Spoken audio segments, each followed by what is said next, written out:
కేసీఆర్ గారు తెలంగాణ తల్లికి కన్న కొడుకు. జలసాధన ఉద్యమము తెలంగాణలో వ్యవసాయం సంక్షోభంలో పోయి దశాబ్దాలు గడిచిందండి. వ్యవసాయాన్ని గట్టెక్కించింది ఎవరండి? కేసీఆర్ కదా. పేగులు తీసి మెడకేసుకుంటా, గుడ్లు వీకి గోళీలాడతా. నమస్తే, వెల్కమ్ టు కేఆర్ టీవీ.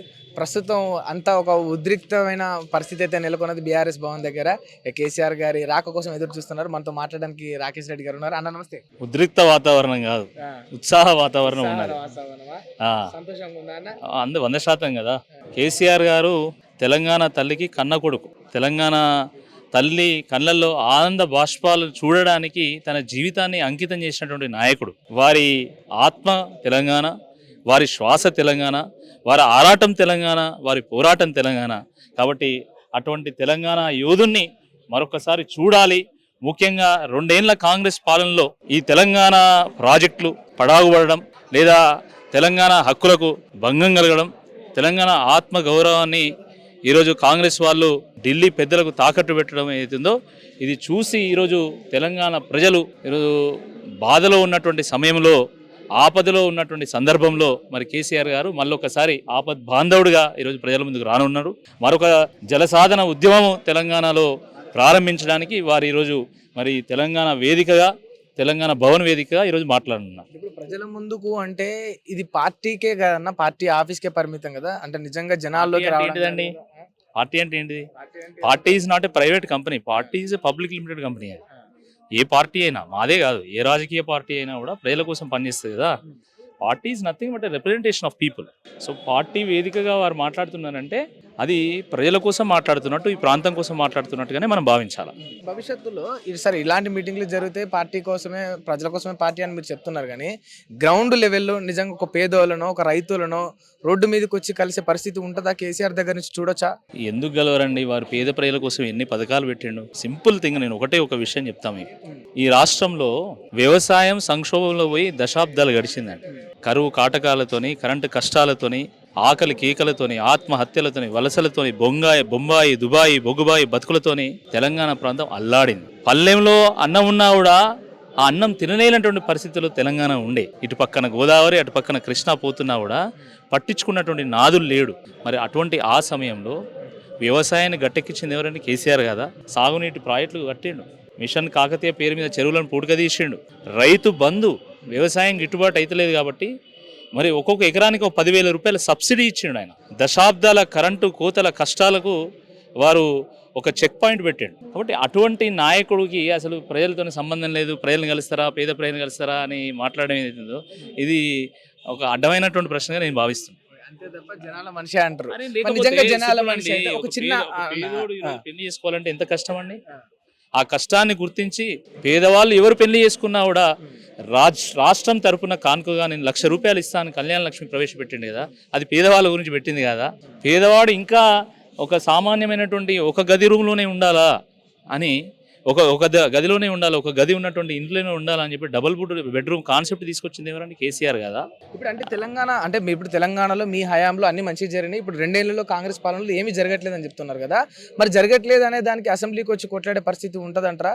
సవాల్ ఇసిరిండు రేవంత్ రెడ్డి గారు. దమ్ముంటే చర్చకు రమ్మనండి అసెంబ్లీకి కేసీఆర్ గారిని అని కూడా ఓపెన్ స్టేట్మెంట్ ఇచ్చిండు.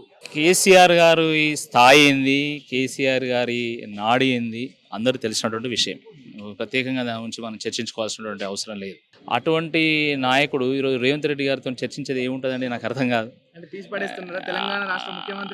ఏ ముఖ్యమంత్రి? సింపుల్, పేగులు తీసి మెడకేసుకుంటా, గుడ్లు వీకి గోళీలాడతా, తొండలు లావుల జొర్రిస్తా, ఇట్లాంటి ఏం మాట్లాడతారండి? నాకు అర్థం కాదు. ఆయన 36 రాజకీయ పార్టీలను ఏకం చేసినటువంటి నాయకుడు, ముఖ్యమంత్రులను, ప్రధానమంత్రులను ఒప్పించినటువంటి నాయకుడు. అట్లాంటి నాయకుడు వచ్చి రేవంత్ రెడ్డితో ఏం చర్చించమంటారు? నాకు అర్థం కాదు. చెప్పండి. ఇప్పుడు సాగునీటి ప్రాజెక్టుల మీద అసెంబ్లీలో పీపీటీ ఇచ్చినటువంటి నాయకుడు ఎక్కడ? దేవాదుల ఏ బేసిన్లో ఉంది అన్న అడిగినటువంటి నాయకుడు ఎక్కడ? సబ్జెక్ట్ కూడా లేదు. ఆయనతో కేసీఆర్ గారు చర్చించడం నాకు అర్థం కాదు. మా ఎమ్మెల్యేలు చాలా మంది ఉన్నారు, వాళ్ళని తట్టుకుంటే చాలు. కాంగ్రెస్ వాళ్ళు ఫస్ట్ ప్రిపేర్ అయ్యి రావాలి. ఫస్ట్ పాపం వాళ్ళు, ఎందుకంటే వాళ్ళు ప్రిపేర్ అయ్యి రారు. నేను ప్రిపేర్ కాలే అన్నాడు ఉత్తమ్ కుమార్ రెడ్డి. వాళ్ళు ఫస్ట్ ప్రిపేర్ అయ్యి వచ్చి మా వాళ్ళతో మాట్లాడితే బాగుంటుంది. సో ఇప్పుడు మీరు కండక్ట్ చేస్తున్న ఈ మీటింగ్ గురించి ఏం చెప్తారు?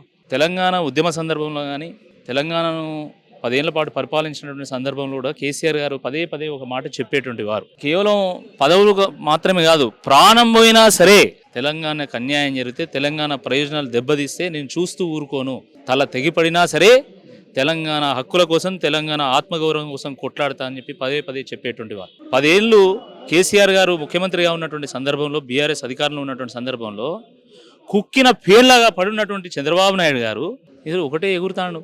ఎందుకు ఎగురుతున్నాడు? ఈరోజు జలదోపిడీ చేస్తా అంటాడు, మన ప్రాజెక్టులను కట్టొద్దు అంటాడు, బనకచెర్ల పేరు మీద, మల్లన్న దాని మీద పేరు మీద, ఈరోజు నల్లమల్ల సాగర్ పేరు మీద తెలంగాణ నీటి వాటాను ఈరోజు హరించేటువంటి ఒక ప్రయత్నం చేస్తాడు. అటువంటి ఈ సందర్భంలో కేసీఆర్ గారు బయటకు వస్తూ ఉన్నారు. ఆత్మగౌరవం కోసం, స్వయం పాలన కోసం, స్వాభిమానం కోసం కొట్లాడినటువంటి పార్టీ బీఆర్ఎస్ పార్టీ. నారు పోసి, నీరు పెట్టి, కోత కోసి, కుప్పబెట్టినటువంటి వాడికి ఆ ధాన్యం మీద హక్కు ఉంటుంది, ఆ గరుసు ఉంటుంది, ఆ బాధ్యత ఉంటుంది.